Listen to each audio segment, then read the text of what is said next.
What's up, guys? It's the Floody.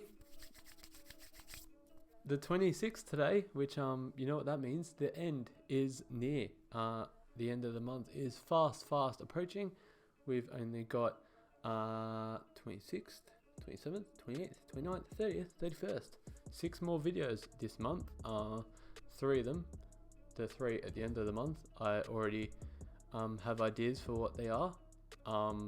And I have ideas for the next few days too, but I mean, the 29th and the 30th are going to be for the 31st, like talking about what that could be, and then the next couple days are going to be just other original videos like this one, in which I'm going to be talking about something a bit more deep, not too deep, but just the whole idea of YouTube influence. Yeah, I thought it'd be good to talk about YouTube influence today, because there's been some recent controversy between YouTubers H3H3 and Keemstar, where there's been accusations of people using their platform to worsen other people's mental health, people capitalizing on sad situations for views and stuff, and influencing a mass audience, a wide audience, to have an impact on people with accusations and, you know, the directing of hate and stuff.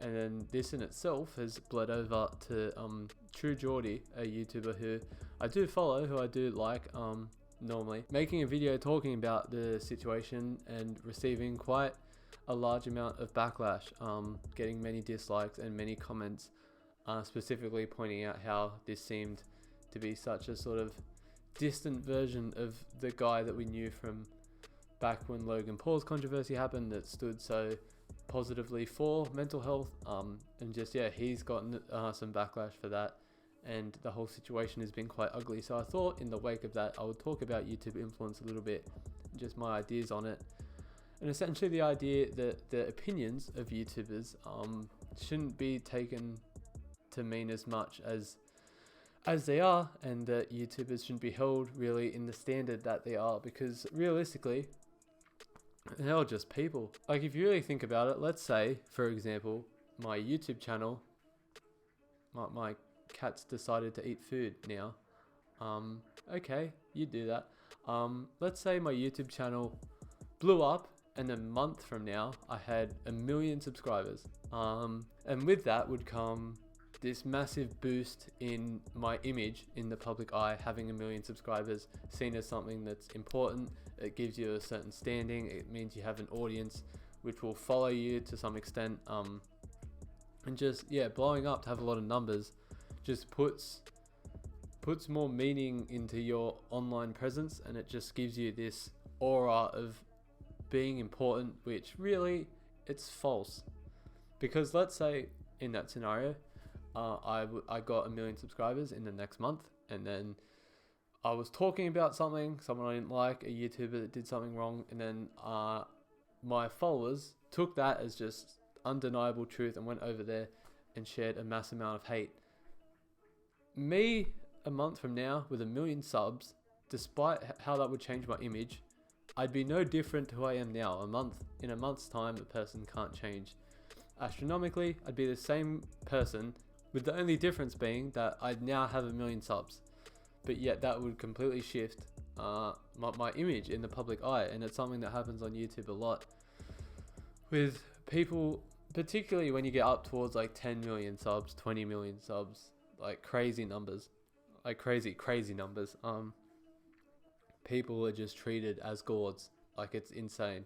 And just everything they say is taken as undeniable truth, and it creates this sort of weird atmosphere where it's like a bunch of YouTube personalities, particularly with, you know, YouTube or YouTubers, seem to have very strong points of view quite often, and just, yeah, really hammer things home. And then you get this audience that comes with them that just creates this sort of toxic atmosphere of who's right, who's wrong, blaming, and all this stuff. And it's just, yeah, it's not the best part of YouTube, in my opinion. And I think that's a groundwork, and that's a foundation for when you see YouTube hated on by the mainstream media, when you see PewDiePie getting called racist, or you know, saying he supports these things. It's sort of, you could look at this status they have as a way for them to be targeted, and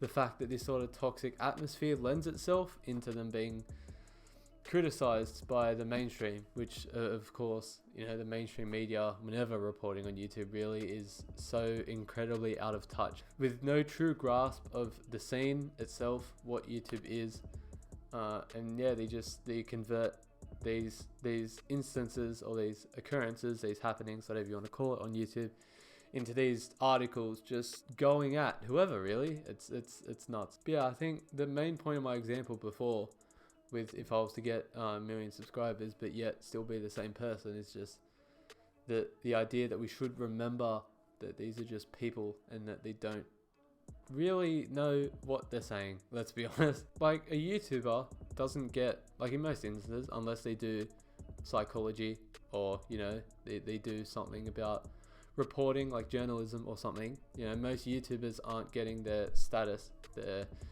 their subs and everything from being great reporters on something happening, or from having these just incredible amounts of knowledge. They're getting their subscribers through entertainment, they're getting their subscribers through engaging their audience. And yes, in some instances with commentary channels and stuff like that, that is through speaking on issues. And commentary channels like Will and E and stuff, I think they do commentary quite well, because they do criticize, but it's to a point of humor, and it's to a point of, it fits the YouTube frame of content in a sense. Whereas I feel like this deeper sharing of information, direction of hate, and, you know, in the instance of the True Geordie video, this reporting of news which appears quite clearly biased and, you know, ill thought of or ill presented in some instances. It's just, yeah, you have to sort of think about this whole standing we put YouTube personalities in terms of valuing the things they say